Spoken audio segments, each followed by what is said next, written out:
นุ้ยอินเตอร์ภายหลังไล่ยินข่าวว่าถูกเจ้าหน้าที่ตม.ไทยเขาจับกุมตัวเมื่อวันที่21เดือนสิงหาปี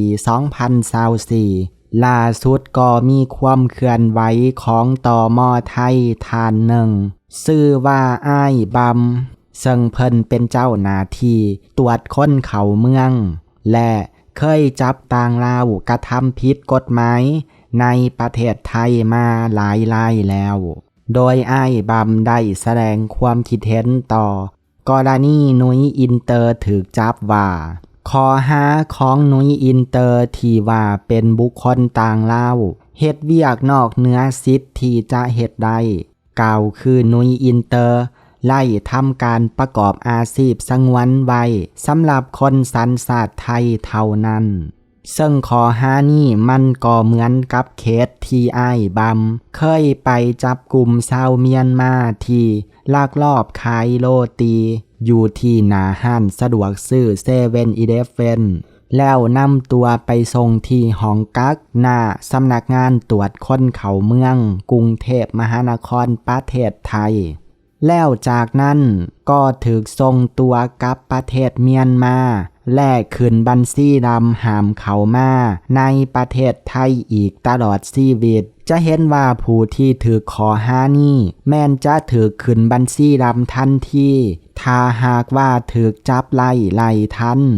ดังนั้นกรณีนุ้ยอินเตอร์ก็คงจะถูกขึ้นบัญชีดำเช่นกัน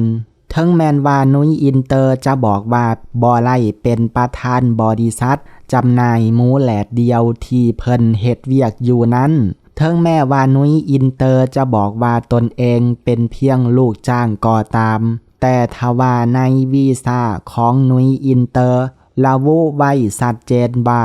เขามาอาศัยอยู่ในประเทศไทยเพื่อเฮ็ดเวียกเป็นแม่บ้านบ่ไล่ระบุว่าเฮ็ดเวียกเป็นลูกจ้างขายของลังนั้นก็เข้าข่ายความผิดเฮ็ดเวียกนอกเหนือสิทธิ์ที่จะเฮ็ดได้คือเก่าโดยนอกจากนั้นเมื่อบ่ดนมานี้ก็มีหนุ่มใหญ่ชาวลาวรายหนึ่งไล่ทำการอัดคลิปวิดีโอเว้าถึงข่าวนุ้ยอินเตอร์ถูกจับลงในบัญชี TikTok เอาไปเบิ่งคลิปวิดีโอของพ่อใหญ่ชาวลาวคนนี้กันก่อนความยาวประมาณ4นาทีรวบแล้วชาวลาวในต่างแดนถูกรวบแล้วเจ้าหน้าที่ไทยรวบชาวลาวนุ้ยอินเตอร์จากกรณีที่เป็นข่าวเนาะที่เป็นกระแสดราม่าเนาะมีชาวลาวไปเหตุงานอยู่เมืองไทยแล้วมีธุรกิจเป็นของตัวเองธุรกิจนั่นก็คือธุรกิจหมูแดดเดียวทอดเราจะเฮ็ดอาหารต่างๆลงสื่อโซเชียลลงเพจลง YouTube ต่างๆเนาะและที่เป็นกระแสดราม่าสาเหตุให้นำมาซึ่งสาเหตุที่ให้เราถูกจับอยู่ในคลิปที่เรารีวิวหมูแดดเดียวนะมันมีคำเว้าในเชิงลักษณะดูถูกดูหมิ่นคนไทยเนาะหมูแดดเดียวที่เราเห็ดนั้นเนาะบ่เหมาะสำหรับคนหากหง่าไอ้คนมึงก็ได้หรือเราอาจจะลบคลิปแล้วคอยว่ายังมีในโลกโซเชียลเนาะคลิปที่เราเอาออกไปนั่นล่าสุดจากที่เป็นกระแสดราม่าคนไทยก็จำนวนหลายที่บ่พอใจเนาะฮอดเจ้าหน้าที่ฝั่งไทยและก็ล่าสุดถูกรวบเรียบร้อยแล้วเนาะถามมาเป็นยังจังถูกรวบเจ้าต้องเข้าใจในนี้เจ้าเป็นคนต่างด้าวเนาะไปอยู่ในเมืองไทยมันมีอาชีพที่กฎหมายได้ระบุไว้และบัญญัติอาชีพที่บัญญัติไว้ให้คนไทยเนาะเฮาควรศึกษาควรเรียนรู้ก่อนสิไปอยู่บ้านเพิ่นโมเมนต์เจ้าจะเฮ็ดยังเจ้าจะเฮ็ดอาชีพยังก็ได้มันมีกฎหมายของเขาอยู่แล้วเนาะเฮาไปอยู่บ้านเพิ่นหาอยู่หากินให้ระวังให้ศึกษาขอกฎหมายให้ระวังคำเว้าคำจาเนาะ ก็ลักษณะเขาไปเอาใช้บ้านเพิ่นแหละทำมาหากินเนาะคนไทยเขาเจ้าบ่ยอมนะจะไปแย่งอาชีพของเขาซึ่งกฎหมายเขาก็ได้มีอยู่แล้วว่ากฎหมายใดว่าอาชีพใดสำหรับคนไทยอาชีพใดสำหรับคนต่างดาวเฮาควรศึกษาและก็ให้ระวังเนาะโลกออนไลน์มันแห้งเฮ็ดให้เจ้าเกิดได้เฮ็ดให้เจ้าดับได้โลกออนไลน์ให้ระวัง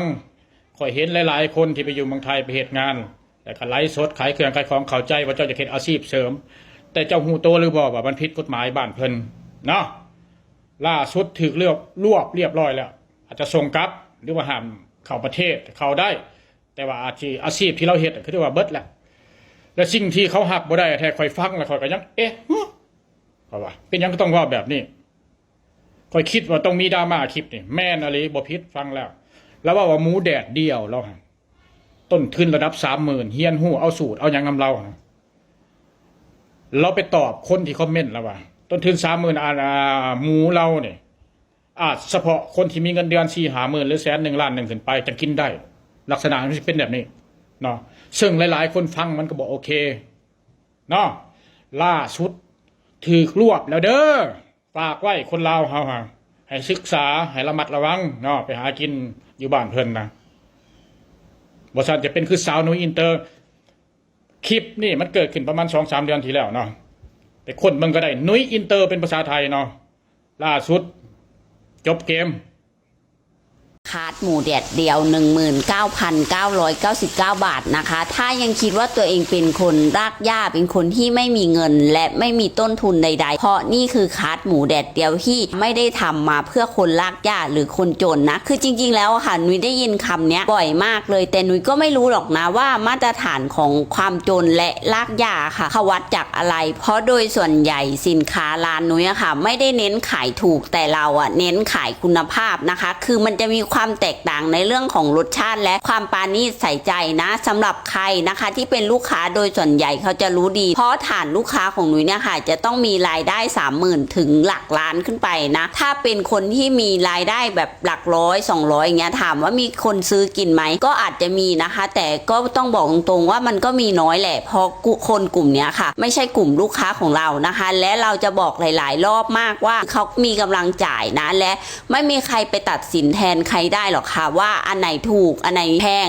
ซึ่งทุกอย่างอะค่ะสินค้าหรือการบริการใดๆก็ตามมันอยู่ที่ความพอใจมากกว่าและนุ้ยเชื่อว่าการสอนคาร์ดหมูแดดเดียวของนุ้ยอะค่ะไม่ว่าจะถูกหรือแพงสำหรับใครนุ้ยไม่ได้สร้างความเดือดร้อนให้ใครเพราะกว่านุ้ยจะได้มาค่ะนุ้ยก็ต้องใช้เวลาคิดค้นสูตรถึง3 ปีและสูตรที่นุ้ยสอนอยู่เนี้ยค่ะนุ้ยก็สอนจากประสบการณ์ที่นุ้ยได้ลงมือทำจริงๆสำหรับใครที่บอกว่า YouTube มีสอนเยอะแยะก็ไปเรียน YouTube ได้นะคะนุ้ยก็ไม่ได้ชวนใครมาเรียนด้วย